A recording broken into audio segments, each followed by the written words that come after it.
बताया गया हमारे को, चाहे बिछुड़ी गांव में तेजवीर पूनिया बारे में बताया, कृष्ण साथोड़ के बारे में रायपुर गांव में बताया गया, इनके अनेक लोगों के बारे में हमारे को बताया गया।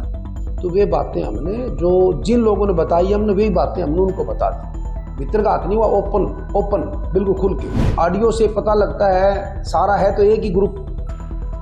जयप्रकाश जी हैं हमारे सांसद हैं हिसार से, उनके भाई है रणधीर सिंह धीरा, राजेंद्र सूरा उनके रिश्तेदार हैं, सत्येंद्र सारण जयप्रकाश जी के भतीजे करीबी हैं, तो तेजवीर पूनिया भी उनका साथी है तो सारा एक ग्रुप।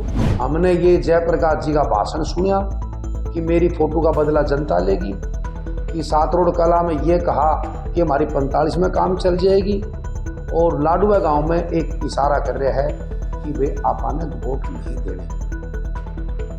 हरियाणा विधानसभा चुनाव में हार की हैट्रिक लगाने के बाद बैकफुट पर पहुंची कांग्रेस नतीजे की समीक्षा करने में जुटी है।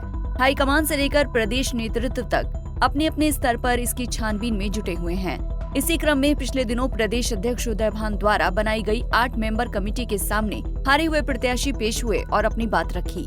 बरवाला हलके से चुनाव गंवाने वाले रामनिवास घोड़ेला भी करण दलाल की अगुवाई वाली कमेटी के सामने पहुंचे और हार के कारण बताए। घोड़ेला ने बरवाला में कांग्रेस की हार के पीछे सबसे बड़ी वजह भीतरघात को बताया।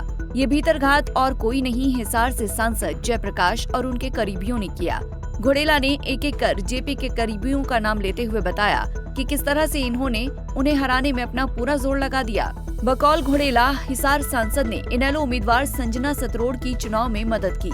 तो सिर्फ ये की था कि भाई ईवीएम के ऊपर किस किस के स्थान पर गड़बड़ हुई है उसके बारे में चर्चा हुई थी, और उसकी चर्चा के बाद में जब करण सिंह जी दलाल जी से मैं मिला था, उनको मैंने शिकायत दी। तो क्या उसमें क्या क्या आपने बताया? नहीं, उसमें तो जो देखो इलेक्शन के बाद में हमारे पास जो ऑडियो आई, चाहे उसमें रणधीर सिंह धीरा जी की थी, चाहे उसमें जयप्रकाश जी की थी, और लोगों की जो हमने गांव के लोगों ने बताया, चाहे उसमें राजेंद्र सूरा के बारे में बताया, चाहे सत्येंद्र सारण के बारे में बरवाड़ा बताया गया हमारे को, चाहे बिछुड़ी गांव में तेजवीर पूनिया बारे में बताया, कृष्ण साथोड़ का बारे में रायपुर गांव में बताया गया, इनके अनेक लोगों के बारे में हमारे को बताया गया। तो वे बातें हमने जो जिन लोगों ने बताई हमने वही बातें हमने उनको बता दी। भीतर का हाथ नहीं हुआ, ओपन बिल्कुल खुल के। क्यों तो देखो वो धीरे की ऑडियो से पता लगता है सारा है तो एक ही ग्रुप। जयप्रकाश जी हैं हमारे सांसद हैं हिसार से, उनके भाई है रणधीर सिंह धीरा, राजेंद्र सूरा उनके रिश्तेदार हैं, सत्येंद्र सारण जयप्रकाश जी के भतीजे करीबी हैं, तो तेजवीर पूनिया भी उनका साथी है तो सारा एक ग्रुप।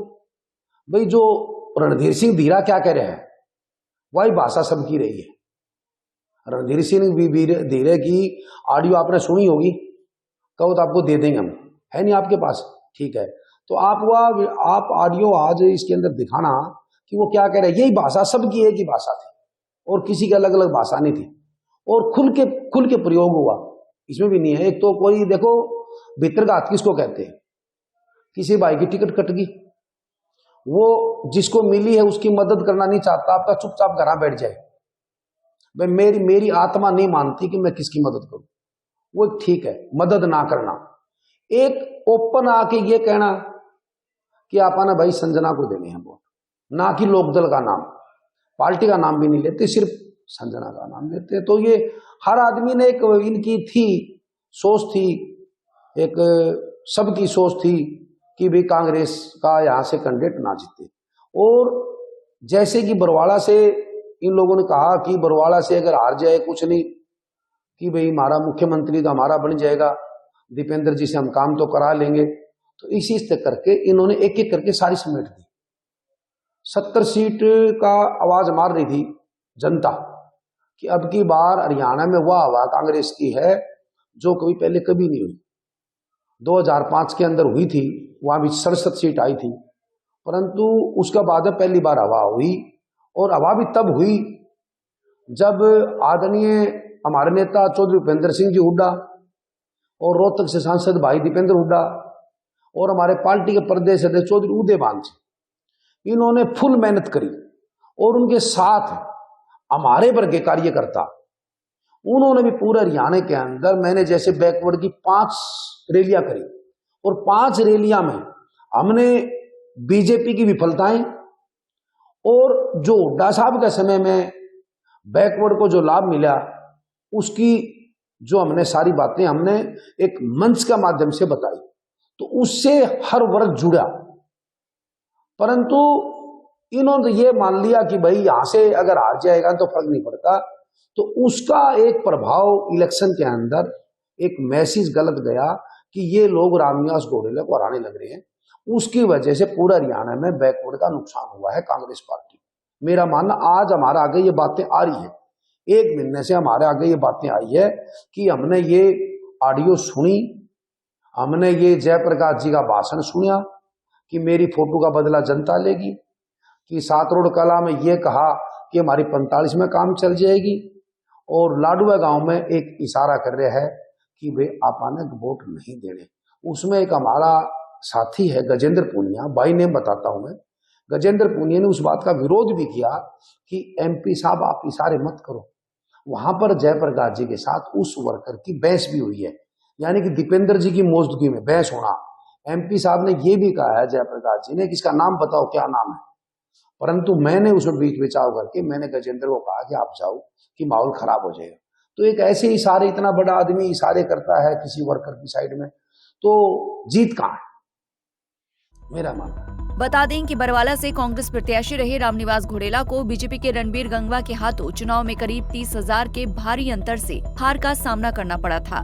नतीजे के फौरन बाद घोडेला ने एक ऑडियो जारी कर जेपी के करीबियों पर चुनाव में इनेलो प्रत्याशी को फायदा पहुंचाने का आरोप लगाया था। बहरहाल अब जब घोडेला समीक्षा कमेटी के प्रमुख करण दलाल के सामने अपनी सारी बात रख चुके हैं, तो देखना दिलचस्प होगा कि हिसार सांसद जेपी पर पार्टी क्या एक्शन लेती है, क्योंकि जयप्रकाश खुद हुड्डा परिवार के बेहद खास माने जाते हैं। Bureau report, Punjab Kesari TV. हमसे जुड़े रहने के लिए हमारे YouTube चैनल को सब्सक्राइब करें और नई वीडियो की नोटिफिकेशन के लिए बेल आइकॉन को दबाएं। अगर आप ये वीडियो Facebook पर देख रहे हैं तो लाइक जरूर करें और ज्यादा से ज्यादा शेयर करें। धन्यवाद।